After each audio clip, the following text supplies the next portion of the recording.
The Air Jordan 4 Retro OG ASW Lakers is set to drop in celebration of the 2026 NBA All-Star Game, bringing a bold new look to one of Tinker Hatfield's most iconic creations. This upcoming pair, currently shown in mock-up form, showcases a rich Imperial Purple nubuck upper that delivers a premium and confident feel.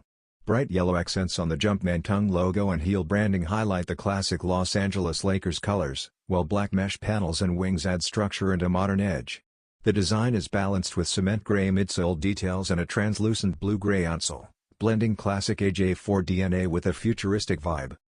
As the AJ4 continues its legacy of performance and streetwear appeal since its 1989 debut, the ASW Lakers edition builds excitement by connecting the sneaker's heritage with the energy of the 2026 All-Star stage.